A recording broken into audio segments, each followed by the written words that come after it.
করো, ইলেকশন আইলে মাথায় টুপি দাও, ওজু ছাড়াই মসজিদের ভিতরে যায় দেখো মুসলমানদের ভোট কালেকশনের জন্য তুমি কি পায়তারা আর কি প্রথমের সাথে করেছ, আল্লাহর সাথে করেছ।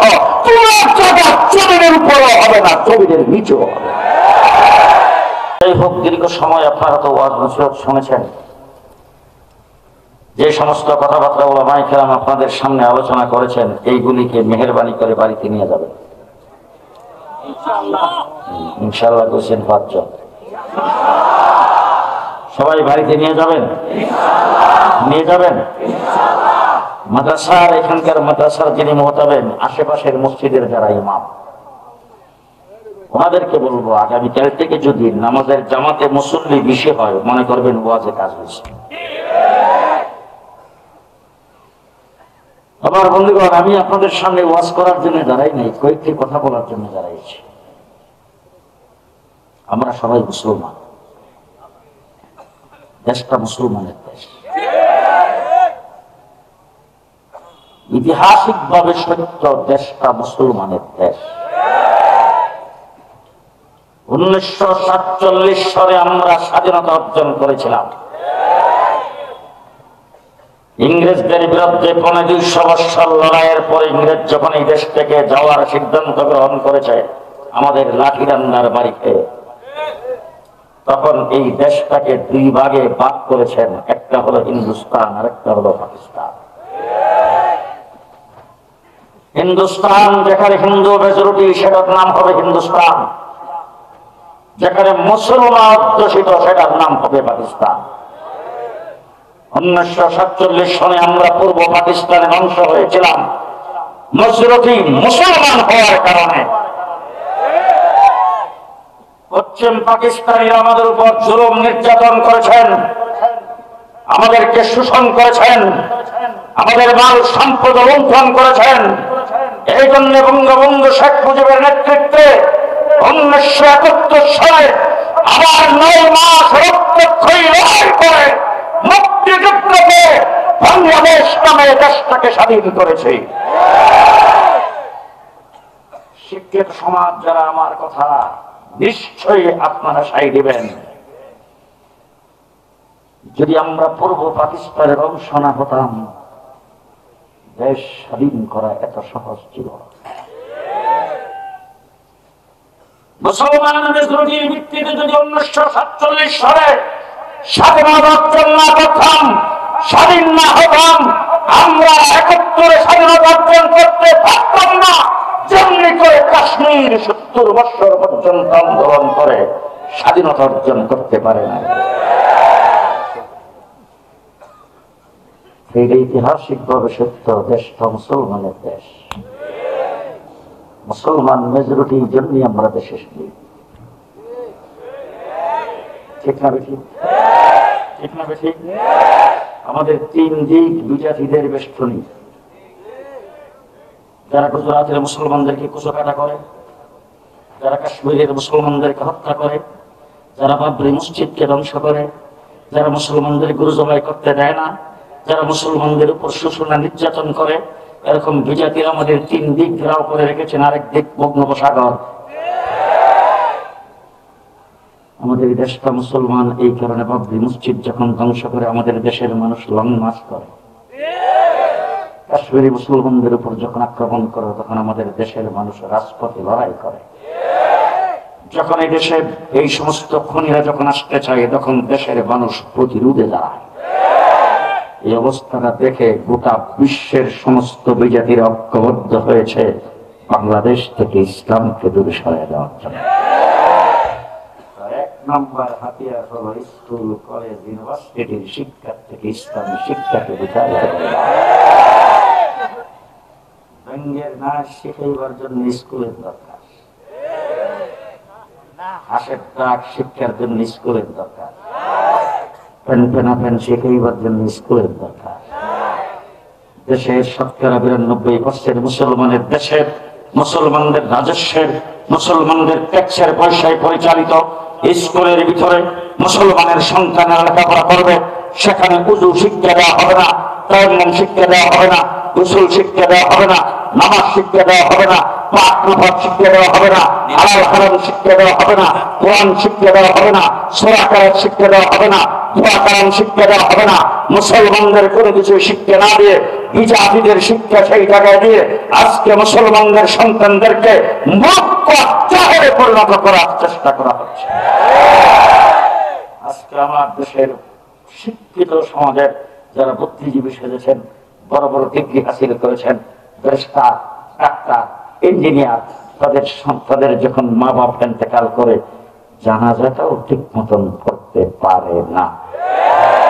ঠিক কিনা বলেন?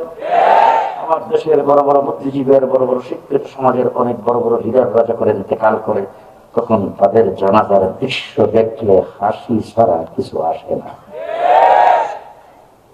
ও আমার ভাইরা, মুসলমানের সন্তান জানাজার নামাজ জানবে না, কোন সন্তান পৃথিবীতে রেখে যাইতে চান?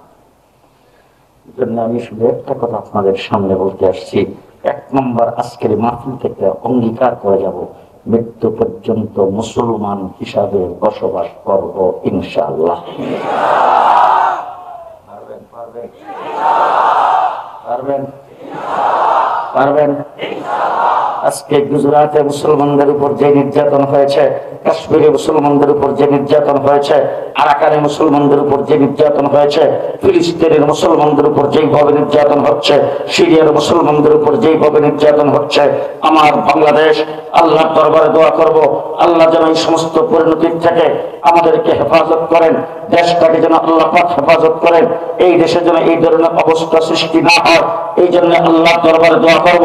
কিন্তু জেনে রাখেন, ফিলিস্তিন 70,000 নবী যেখানে জন্মগ্রহণ করেছে, হাজার হাজার নবী যেই মাটির নিচে শুয়ে আছে, সেই জায়গাতে মুসলমানদের প্রথম কাবলা সেটা যদি ইহুদিরা দখল করে ফেলতে পারে, সেই জায়গার মুসলমানদের উপর যদি নির্যাতন হতে পারে, আমাদের মাটির নিচে শাহজালাল শুয়ে আছেন, আমাদের মাটির নিচে হাফিজ হুজুর শুয়ে আছেন, এই বলে যে আমাদের উপর কিছু হবে না সেটা ভাবার কোনো কারণ নেই। যদি এমন কোন পরিস্থিতির সৃষ্টি হয়, আমাদেরকে যদি কোনো বিজাত গ্রাস করে ফেলে, আমাদেরকে যদি কাবু করে ফেলে, আমাদের দেশ যদি দখল করে ফেলে, দেশটা যদি বিজাতিদের হাতে চলে যায়, আর আমার বুক বরাবর রাইফেল বন্দুকের গুলি তাক করে যদি বলে ইসলাম ছাড়তে হবে, তখন কি বুক টান করে বলতে পারেন আমি একজন মুসলমান?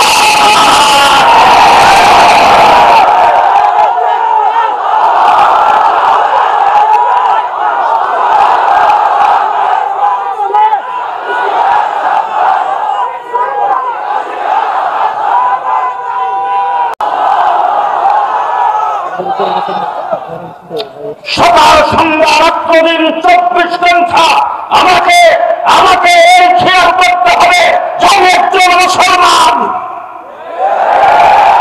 আমি মুসলমান, আমি মুসলমান। আমার নেতার কথা ইসলাম বাদ দেওয়া যাবে না, আমার দলের কথা ইসলাম বাদ দেওয়া যাবে না, আমার লিডারের কথা ইসলাম বাদ দেওয়া যাবে না, আমার কোনো বড় ভাইয়ের কথা ইসলাম বাদ দেওয়া যাবে না, আমার দেশের কোন লিডারের কথা ইসলাম বাদ দেওয়া যাবে না। আমি মুসলমান হিসাবে জন্মগ্রহণ করেছি, মুসলমান হিসাবে মৃত্যুবরণ করতে চাই। আল্লাহ পাক কোরআন শরীফে পরিষ্কার ভাষায় বলেছেন, লা তামুতুন্না ইল্লা ওয়া আনতুম মুসলিমুন। ও দুনিয়ার মানুষেরা, মুসলমান না হয়ে মৃত্যুবরণ করো না। সুতরাং আমি মুসলমান হইয়া কবরে যাইতে চাই। রাজি আছেন? রাজি আছেন? 1 নম্বর। 2 নম্বর কথা বলতে চাই, আপনি যখন দুনিয়া থেকে চলে যাবেন তখন আপনার ছেলে ব্যারিস্টার, ডাক্তার, ইঞ্জিনিয়ার, প্রফেসর, তিনি বাড়িতে দৌড়ে আসছেন, বাবা ইন্তেকাল করেছেন, পাশের মসজিদের ইমাম সাহেবকে ডাক দিয়েছেন, তিনি আবার এলাকার বড় শিক্ষিত মানুষ, সবাই উনাকে জাগতিক কারণে অত্যন্ত সম্মান করে। তিনি সেই ইমাম সাহেবকে ডাক দিয়েছেন, ইমাম সাহেব তাড়াতাড়ি আসেন। ইমাম সাহেব দৌড়ে আসছেন, বড় অফিসার মানুষ, এলাকার মানুষের কাছে সম্মানিত। এই ব্যক্তির ডাকে যদি না যায়, চাকরি থাকে কিনা? আসলে ইমাম সাহেব তোমার বাবার দরবারে আসে নাই, ইমাম সাহেব চাকরি বাছাইবার জন্য এসেছে। আইসা ইমাম সাহেব সামনে সালাম দিয়ে দাঁড়াইছেন, বলছেন, ইমাম সাহেব বাবা তো মারা গেছেন, এখন কি করা? আরে বাবা মারা গেছেন, তুমি লাশটাকে কি করবা সেটাও তুমি জানো না। ইমাম সাহেব আইসা বলতেছেন, গায়ের জামা কাপড় গুলি খুলে ফেলান, হাতের আংটি খুলে ফেলেন, হাতের ঘড়ি খুলে ফেলেন, বাবার কোমরে যদি গুঞ্চি থাকে সেটাও খুলে ফেলেন, শরীর থেকে খালি করে উত্তর দিকে মাথা দিয়ে শোয়া একটা চাদর দিয়ে ডেকে দেন, বলে তারপর ইমাম সাহেব কি করতে হবে, এরপরে কি করতে হবে সেটাও তুমি জানো না। ইমাম সাহেব বলেন, মেয়েদেরকে বলেন বড়ই কথা দিয়ে গরম পানি করতে, এখন লাশকে ধোয়াবে। বলে ইমাম সাহেব আপনি তো ইমামুল হাইয়্যি ওয়াল মাইয়্যিত, আপনি তো জিন্দারও ইমাম মুর্দারও ইমাম, সুতরাং আপনি আবার জিগানকে লাশ কেন দোয়াইব, আপনারা রাখছি তো এই কারণে। ইমাম সাহেব বলেন ঠিক আছে, আমার যদি দোয়াইতে হয় মুয়াজ্জিন সাহেবকে ডাক দিয়ে নিয়ে আসি। ইমাম সাহেব জায়গায় জামা কাপড় পাঠাইয়া মুয়াজ্জিন সাহেবকে ডেকে নিয়ে আসছেন। আইসা উঠানের এক কোণার মধ্যে পর্দা দিয়ে ঘেরাও করে সেখানে ইমাম সাহেব লাশটাকে ধোয়াইলো, কাফন ইমাম সাহেব পরাইলো। এরপর ইমাম সাহেব বললেন ধরেন চারজন, ধইরা তারপরে নিয়ে গেল জানাজার মাঠে। সেখানে যাইয়া ইমাম সাহেবের একটা সামাজিকতা আছে, তিনি জিজ্ঞেস করেছেন জানাজার নামাজটা স্যার কে পড়াইতো? মাথা নিচের দিকে দেখি ইমাম সাহেব জায়গা জায়গায় লজ্জা দেন, জানেন না আমরা যে নিয়ত জানি না, লজ্জা দেন, জানেন না আমরা যে নিয়ত জানি না। ইমাম সাহেব আপনি তো নামাজ জানাজার নামাজ পড়াবেন, আপনি তো ইমামুল হাইয়্যি ওয়াল মাইয়্যিত, আপনি অক্টের ৫ ওয়াক্তের ইমাম, জুমারও ইমাম, ঈদেরও ইমাম, জানাজারও ইমাম।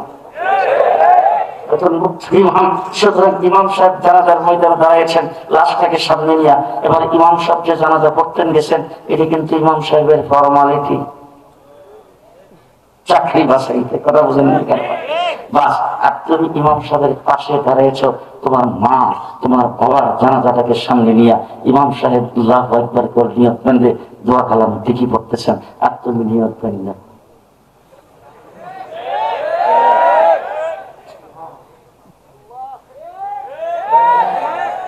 তুমি পরিষ্কার, তুমি ডাক্তার, তুমি ইঞ্জিনিয়ার, তুমি প্রফেসর, তুমি ডক্টর, পরিষ্কার ভাষায় বলে গেলাম এই জমিনের উপর আসমানের নিচে তোমার মতো মূর্খ কেউ নাই, তোমার মতো তুমি মা বাবার মাগফিরাত কামনা করতে পারো। আপনারাও কি চান যে আপনাদের ঘরের সন্তান এমন হোক? জি চান এমন হোক? আমার কাছে আসছে বাবার জন্য দোয়া চাইতে, হুজুর বাবা ইন্তেকাল করেছেন, বাবার জন্য দোয়া করেন। আমি বললাম আপনি তো আমার কাছে দোয়া চাইতেছেন, আমি আপনার বাবার জন্য এখন দোয়া করে দিলাম, আল্লাহ আপনার বাবাকে মাফ করে দেবো, আল্লাহ আপনার বাবাকে জান্নাতবাসী করে দেবো। এই তো আপনি শুনলেন, আমি দোয়া চাইলেন, আপনাকে শুনিয়ে দিলাম, আপনি শেষ চলে গেলেন, হয়তো আমার কিছু হাদিয়া দিলেন, হাদিয়া পকেটে ফিরে দিলাম, সারা গেল। এবার যদি আপনি বাড়তি কিছু করতে চান, হুজুর আমার মাদ্রাসার ছাত্রদের কিনে একটু খতম করে দোয়া করে দিলেন, তাইলে আমি আপনাকে বলবো বসেন, জোহরের নামাজের টাইম আসুক, সেখানে খতম করে আপনার বাবার জন্য দোয়া করে দিব, এই তো শেষ। এখন আপনি যদি সার্বক্ষণিক দোয়া করেন, ভালো হয় না খারাপ হয়, সে আমার জিজ্ঞেস করে হুজুর দোয়া যে পড়বো কি কইয়া দোয়া করতে হবে? আমি বললাম কুল আল্লাহ সূরা পড়বেন। মাথা নিচের দিকে দিয়ে কতক্ষণ বসে থেকে লম্বা একটা শ্বাস ছেড়ে হুজুর কুল আল্লাহ সূরাটা কারে কয়?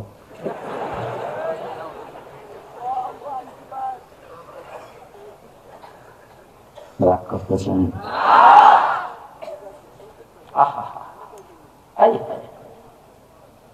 তুমি পর্যন্ত জানো না, আবার মুসলমান দাবি করো। ইলেকশন আইলে মাথায় টুপি দাও, ওজো ছাড়াই মসজিদের ভিতরে যায়। দেখো মুসলমানদের ভোট কালেকশনের জন্য তুমি কি পায়তারা আর কি প্রথমের সাথে করেছ, আল্লাহর সাথে করেছ। তোমার জায়গা জমিনের উপরও হবে না, জমিনের নিচেও হবে।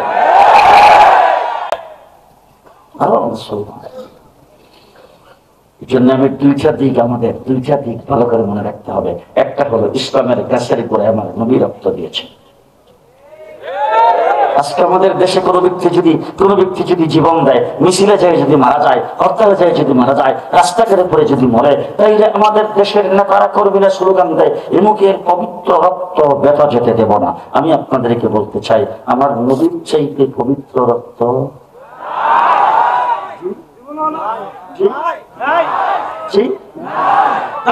পৃথিবীর সমস্ত যদি একত্রিত করা হয়, তাম পৃথিবীর সমস্ত আব্দুল গাউস কুতুব সাহাবায়ে কেরাম থেকে শুরু করে যত নবী পৃথিবীতে আগমন করেছেন, সমস্ত নবীর সমস্ত উম্মতের রক্ত একত্রিত করা যদি হয় এক পাল্লায়, আর আমার নবীর এক ফোঁটা রক্ত যদি এক পাল্লায় ওঠানো হয়, ওই এক ফোঁটা রক্ত সমান তাম পৃথিবীর রক্ত হবে না। রাসূলুল্লাহ সাল্লাল্লাহু আলাইহি ওয়াসাল্লাম তাইফের জমিনে বৃষ্টির মতো পাথরের আঘাত খেয়েছে। কি জন্য কি জন্য কি জন্য কি জন্য? আমার রাসূলকে তো বলা হয়েছে রাজত্ব চাও, তোমাকে প্রেসিডেন্ট বানিয়ে দেওয়া হবে। সুন্দরী নারী বিয়ে করতে চাও, বিশ্ব সুন্দরী প্রতিভাস করেছেন এমন নারী তোমাকে বিয়ে করে দেওয়া হবে।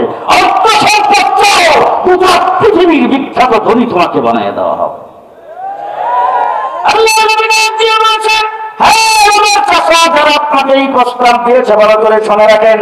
এক হাতে সূর্য, আরেক হাতে যদি চন্দ্র মুহাম্মদুর রাসূলুল্লাহর হাতে এনে দেয়, তাহলে দিনের দাওয়াত থেকে বিস্ফোরণ হবে না। মুহাম্মদুর রাসূলুল্লাহ সাল্লাল্লাহু আলাইহি ওয়াসাল্লাম উহুদের লড়াইয়ে প্রাণদান শহীদ করেছেন, লোহার কড়া তার মাথা দিয়ে বিঁধে গেছে। ও আমার ভাইরা, আমার রাসূল সাল্লাল্লাহু আলাইহি ওয়াসাল্লামের প্রথম সাহাবী হযরত আবু বকর সিদ্দিককে পিটাইতে পিটাইতে নাকের হাড়টি ভেঙে দেওয়া হয়েছে, সারা শরীর রক্তাক্ত হয়ে গেছেন, রক্ত যাইতে যাইতে রক্ত শূন্যতা দেখা দিয়েছে। হযরত ওমর ইবনুল খাত্তাবকে পিটিয়েছেন, হযরত খাব্বাব খুবাইবকে পিটিয়েছেন, বেলালকে মাটির উত্তপ্ত বাড়ির মধ্যে শেষরান হয়েছে, বুকের উপর পাথর চাপা দিয়ে রাখা হয়েছে, সাহাবায়ে কেরামের উপর নির্যাতন আসছে। এরপরে দিন বাংলাদেশ পর্যন্ত আগমন করেছেন। সেদিন আমরা বুঝতে পেরেছি, একটা হলো সাহাবায়ে কেরাম জীবন দিয়েছেন, সাহাবায়ে কেরাম জীবন দিয়েছেন। ইমাম আজম আবু হানিফা রাহমাতুল্লাহ আলাইহি জেলখানার ভিতরে ইন্তেকাল করেছেন। ইমাম আহমদ ইবনে হাম্বলকে দৈনিক 80টা করে দুর্রা মারা হতো। ইমাম মালিক রাহমাতুল্লাহ আলাইহিকে পিটাইতে পিটাইতে তার দুইটা হাত ভেঙে দেওয়া হয়েছে। ও আমার ভাইরা, ইমাম বুখারী রাহমাতুল্লাহ আলাইহিকে বুখারা সমর্থন থেকে রাতবন্ধ করে বের করে দেওয়া হয়েছে। বুজুর্গানা দিন জেল খেটেছেন, নির্যাতন ভোগ করেছেন। নির্যাতনের নির্যাতনের উপর দাঁড়িয়ে ইসলাম আমাদের দেশ পর্যন্ত আগমন করেছে। এরপরে এই দেশ ভারত উপমহাদেশ, তার ইতিহাস আবার ভিন্ন। এই দেশ 200 বছর পর্যন্ত ইংরেজ দখল করে এই দেশ থেকে ইসলামকে বিতাড়িত করার জন্য চেষ্টা তদবির কম করে নাই। 3.5 লক্ষ আলেমকে হত্যা করেছে, একদিনে 14,000 আলেমকে ফাঁসির কাস্টে ঝুলাইছে। 3.5 লক্ষ কোরআনের কপি একত্রিত করে আগুন দিয়ে চালিয়ে দেওয়া হয়েছে। এই দেশের আলেম উলামায়ে কেরামকে নির্যাতনের পর নির্যাতন করেছে, কিন্তু আলেমরা জীবনে বাজি লাগায়া 200 বছর ইংরেজের বিরুদ্ধে লড়াই করে দেশকে আমরা ইংরেজ মুক্ত করে ইসলাম দেশে টিকিয়ে রেখেছে। ইসলাম দেশে টিকিয়ে রাখার জন্য কাসেম নানভী রাহমাতুল্লাহ আলাইহি শামিলির যুদ্ধের প্রধান সেনাপতি ছিলেন। হাফেজ জামিল শহীদ শাহাদাত বরণ করেছেন, সিরাজউদ্দৌলা শাহাদাত বরণ করেছেন, টিপু সুলতান শাহাদাত বরণ করেছেন, বাহাতুকের ময়দানে সৈয়দ আহমদ পল্লবী, শাহ ইসমাইল শহীদ রাহমাতুল্লাহ আলাইহি শাহাদাত বরণ করেছেন। শহীদদের কাতার লেগে গেছে। ঢাকা থেকে নিয়ে দিল্লি পর্যন্ত এই আরিচা রুবের এমন কোনো কাজ ছিল না যেই কাছে আলিম উলামায়ে কেরামের লাশ মাসের পর মাস না দুষে সেইভাবে আলেমদেরকে গাছের তলায় ফাঁসির কাস্টে ঝুলানো হয়েছে। এরপর আলেমরা দিন ইসলাম থেকে বিস্ফোরণ হয় নাই। এই দেশ থেকে ইসলামকে যাতে না সরাইতে পারে, মুসলমান হিসাবে যাতে বসবাস করতে পারে আমাদের সন্তানেরা, এই জন্য তারা জীবন দিয়ে ইসলামকে টিকিয়ে রেখেছেন। সেই ইসলামকে টিকিয়ে রাখার কারণে কাসেম নানভী রাহমাতুল্লাহ আলাইহি আনার কাছে দেশে মাদ্রাসা প্রতিষ্ঠা করেছেন। সেই মাদ্রাসার সর্বপ্রথম ছাত্র হযরত মাহমুদুল হাসান দেওবন্দি রাহমাতুল্লাহ আলাইহি, তিনি এক জাত ছাত্র তৈরি করেছেন। সেই ছাত্র সারা পৃথিবীতে তাদের ছাত্র তৈরি করতে শুরু করেছেন। আজকে ইসরাফিল সাহেবের এই মাদ্রাসা দেওবন্দ দারুল মাদ্রাসার শাখা আজকে আমেরিকাতে, আজকে লন্ডনে, লন্ডন শহরে 50টার উপরে দাওরায়ে হাদিস পর্যন্ত মাদ্রাসা, নিউ ইয়র্ক শহরে 20টার উপরে দাওরায়ে হাদিস পর্যন্ত মাদ্রাসা। আমেরিকার এমন কোন স্টেট নাই যেখানে মাদ্রাসা কায়েম হয় নাই। পৃথিবীর সর্বত্র আজকে মাদ্রাসা কায়েম হয়েছে। তাবলীগ জামাত পৃথিবীর সর্বত্র পৌঁছেছে। এমন কোন এয়ারপোর্ট নাই যে এয়ারপোর্ট দিয়ে তাবলীগ জামাত ভ্রমণ করে না, ব্যক্তি বলা যায় না।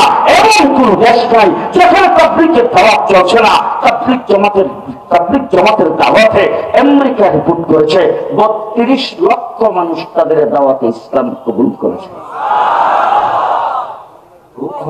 সেই তাবলীগ জামাতের বড় বড় মুরব্বীরা একত্রিত হয়েছেন দিল্লির নিজামুদ্দিনে। সেখানে বসেছেন পরামর্শ করার জন্য। পরামর্শ করে সিদ্ধান্ত হয়েছে গোটা পৃথিবীতে তাবলীগ ছড়ায় পড়ছে, তাবলীগের একটা বাৎসরিক ইজতেমা হওয়া দরকার। এই সিদ্ধান্তের পরে ইজতেমাটা এখন কোথায় হবে, কোন দেশে হবে? ভারতে হবে, হিন্দুস্তানে হবে, পাকিস্তানে হবে, মালয়েশিয়া হবে, বিভিন্ন দেশ থেকে প্রস্তাব আসছে। কিন্তু দিল্লির নিজামুদ্দিনে সারা পৃথিবীর মুরব্বীরা একত্রিত হয়ে আজকের থেকে 65 বছর আগে তারা সিদ্ধান্ত করেছেন বিশ্ব ইজতেমা হবে বাংলাদেশে। কোথায় হবে? কেন? কারণ কি? বাংলাদেশের মানুষ বড় ইসলাম প্রিয়। বাংলাদেশের মানুষ আলিম ওলামায়ে কেরামের ভক্ত। রাতের অন্ধকারে রাত্রে 1টা 1:30 2টা পর্যন্ত হাজার হাজার মানুষ, ইসলাম প্রিয় মানুষেরা, ধর্মপ্রাণ মানুষেরা ওলামায়ে কেরামের জবান থেকে কথা শোনার জন্য চুপচাপ সেখানে বসে থাকে। রাতের অন্ধকারে চলাফেরা করে, সারা রাত্র বসে থাকে, আলিম ওলামায়ে কেরামের জবান থেকে কথা শুনে। সেই দেশে তকবীর বিশ্ব ইজতেমা হবে, তাবলীগের বিশ্ব ইজতেমা হবে, সেই ইজতেমাটা কামিয়াব হবে। আজকে 65 বছর যাবত সেই ইজতেমা অনুষ্ঠিত হচ্ছে, যেটাকে বলা হয় দ্বিতীয় বৃহত্তম মুসলিম জামায়াত। আমার বাংলাদেশ মুসলমানের দেশ। টঙ্গীর বিশ্ব ইজতেমাটা প্রমাণ করে যে বাংলাদেশটা মুসলমানের দেশ। ঠিক হবে? ঠিক হবে? ঠিক। সুতরাং এই দেশ থেকে ইসলামকে দূরে সরাইতে হবে, নতুবা দেশ থেকে শোষণ করা যাবে না। আমরা যত কিছুই করতে চাই হেফাজতে ইসলাম লাভ দিয়ে উঠে, আমরা যত কিছুই করতে চাই আলিম ওলামায়ে কেরাম লাভ দিয়ে উঠে। তসলিমা নাসরিনকে আমরা জন্ম দিয়েছিলাম, বাংলাদেশে আলিম ওলামায়ে কেরাম দিনদার মুসলমানরা থাকতে দেয় নাই। হাইকোর্ট থেকে 2 জন বিচারপতি ফতোয়ার বিরুদ্ধে রায় দিয়েছিল, সেটা পর্যন্ত বাস্তবায়ন করতে দেয় নাই। শিখা চিরন্তন জ্বালিয়েছিলাম মুর্শেদ বানাইবার জন্য, সেটা পর্যন্ত শাইখুল হাদিসের নেতৃত্বে প্রতিবাদ হয়েছে। নাস্তিকরা মুক্তাব্দা একত্রিত হয়ে আল্লাহ নবীর বিরুদ্ধে, আল্লাহর বিরুদ্ধে কটূক্তি করেছে, রঞ্জিত করে প্রতিবাদ করেছে। সুতরাং এই প্রতিবাদী মুসলমানদেরকে ইসলাম থেকে দূরে সরাইতে হবে, স্কুল কলেজ থেকে দিনী শিক্ষাকে দূরে সরাইয়া দিতে হবে। ষড়যন্ত্র বড় গভীর, ষড়যন্ত্র বড় গভীর। স্কুল কলেজ কিন্ডার গার্ডেন খুলে সকালবেলা বক্তব্য পড়ার 12টা বাজাও। যে টাইমে মুসলমানদের বাচ্চারা বক্তব্য যায়, এই টাইমে কিন্ডার গার্ডেন কেজি। আর সেই জায়গার ভিতরে একটা বাচ্চা, ছোট বাচ্চা, এর নিজের ওজন যুদ্ধের একটা ডাবল ওজন বই পুস্তক। এইভাবে তাদেরকে শিক্ষা দেওয়ার জন্য স্কুল কলেজের মধ্যে নেওয়া হচ্ছে English medium school, KG school, kindergarten school, নতুন কুড়ি বিদ্যালয়, প্রাইমারি স্কুল, বিভিন্ন স্কুল দিয়া আজকে সেখানে তাদেরকে বিজাতিদের শিক্ষিত করানো হচ্ছে, ইসলামী শিক্ষা থেকে দূরে সরানো হচ্ছে। পরিষ্কার ভাষায় বলতে চাই, আমরা কেজির বিরোধী না, ইংলিশ মিডিয়াম স্কুলের বিরোধী না, আমরা কিন্ডারগার্টেনের বিরোধী না। আমার ছেলে, দেশের ছেলে ইংলিশ মিডিয়াম স্কুল লেখাপড়া করবে, ইংলিশ জানবে, তারা ইংরেজিতে দিন প্রচার করবে, 100বার আমরা চাই। কিন্তু সাথে সাথে বলতে চাই, তাদেরকে শিক্ষা হারালে দিন শিক্ষা থেকে বঞ্চিত করা যাবে না। এই জন্য কিন্ডারগার্টেন থেকে শুরু করে বিশ্ববিদ্যালয় পর্যন্ত দিনী শিক্ষা বাধ্যতামূলক করতে হবে, বাধ্যতামূলক করতে হবে, বাধ্যতামূলক করতে হবে। রাজি থাকলে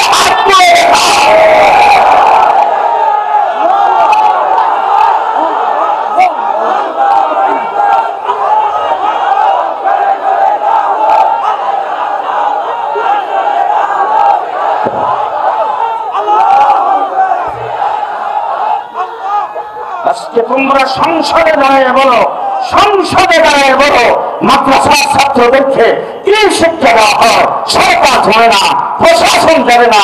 এটার ভিতরে কি শিক্ষা দেয় কেউ জানে না। তাদেরকে বিজ্ঞান পড়ানো হয় না, সায়েন্স পড়ানো হয় না, ভূগোল পড়ানো হয় না। পরিষ্কার ভাষায় বলতে চাই, তোমরা যদি আমাদের মাদ্রাসার দিকে পাতা থেকে পাঠাও, আমরা তোমাদের দিকে পাতা থেকে পাঠাবো। আমরা দেখবো কোরআন শিক্ষা দাও কিনা, কোরআন শিক্ষা দাও কিনা।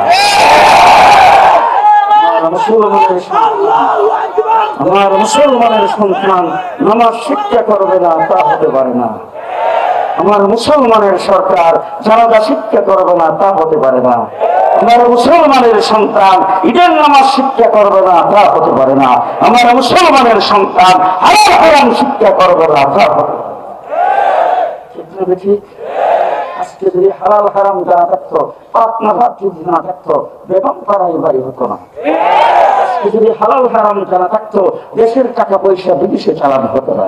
আজকে হালাল হারাম যদি জানা থাকতো, দেশের টাকা পয়সা আত্মসাৎ হতো না, সুইস ব্যাংকে অ্যাকাউন্ট হতো না। আজকে যদি হালাল হারাম জানা থাকতো, আল্লাহ ভয় যদি প্রত্যেকটা মানুষের ভিতরে ঢুকায় দেওয়া হতো, তাহলে রবের বদৌলতে উন্নয়নের বাস দেওয়া হতো না। আমার ভাইরা প্রত্যেক মুসলমান থাকতে চায়, 2 স্বভাব মনে থাকবে তো। এক নম্বর, নিজেরা মুসলমান থাকতে চাই, সন্তানাদিদেরকে মুসলমান বানাইতে চাই। রাজি আছেন? রাজি আছেন? দেখি কেরা কেরা রাজি। আল্লাহ কবুল মঞ্জুর করে, সকলে বলেন আমিন। আরো জোরে বলেন আমিন। আরো জোরে বলেন আমিন। এই জন্য আপনি, আমার সন্তান কিন্তু স্কুলে পড়ে না, শেষ কথা, আমার সন্তান কিন্তু স্কুলে পড়ে না, আমার নাতি রাত করে স্কুলে পড়ে না, সব মাদ্রাসায়। কারণ আমি কাঠমোল্লা, তারাও কাঠমোল্লা। আমার বাবা আমাকে কাঠমোল্লা বানায় ঠকে নাই, আমিও কাঠমোল্লা হয়ে ঠকি নাই, আমার সন্তানেরও কাঠমোল্লা হয়ে ঠকবে না, নাতি নাতকেরও কাঠমোল্লা হয়ে ঠকবে না। যে ইজ্জতার সম্মান দিয়েছে কোনো মন্ত্রী মিনিস্টার ওই সম্মান নাই। সুতরাং কাঠমোল্লা হওয়ার কারণ যদি সম্মান পেয়ে থাকে, আমার ছেলেরাও তো পাবে, আমার নাতি নাতকেরও পাবে। আমার সন্তান স্কুলে পড়ে না, আমার নাতি নাতকেরও স্কুলে পড়ে না, আপনাদের সন্তানের স্কুলে পড়ে, কেজিতে পড়ে, কিন্ডারগার্টেনে পড়ে। আপনাদের সন্তানদেরকে আপনারা ব্যারিস্টার, ডাক্তার, ইঞ্জিনিয়ার বানাবেন। আমার সন্তানকে আমি সন্তানকে আপনার ডাক্তার, ব্যারিস্টার, ইঞ্জিনিয়ার বানান, সবার বানান, কোনো আপত্তি নাই। কিন্তু আন্দোলন প্রথম করতে হবে। আমার সন্তান যেখানে পড়বে সেখানে তার সাথে ধর্মীয় শিক্ষা বাধ্যতামূলক হতে হবে। আস্তে কম আস্তে কম বাধ্যতামূলক হতে হবে। যতদিন পর্যন্ত সেটা না হবে, ইসরাফিল সাহেব যেই কথা আপনাদেরকে বলছেন, মাত্র 3 বছর, 3 বছরের জন্য আপনার বাচ্চাটাকে নুরানি পদ্ধতির মাদ্রাসায় দেন। 3 বছর পরে ছেলেকে হাফেজ বানায়েন না। হুজুরকে মুহতারাম সাহেব বলেন, আপনি কোনোদিন ফতোয়া দিবেন না যে আপনার ছেলেকে হাফেজ বানান, আপনার ছেলেকে আলিম বানান, দরকার নাই। 3 বছর পরে আপনার ছেলেটাকে নিয়ে ইংলিশ মিডিয়ামে ভর্তি করেন, আপত্তি নাই।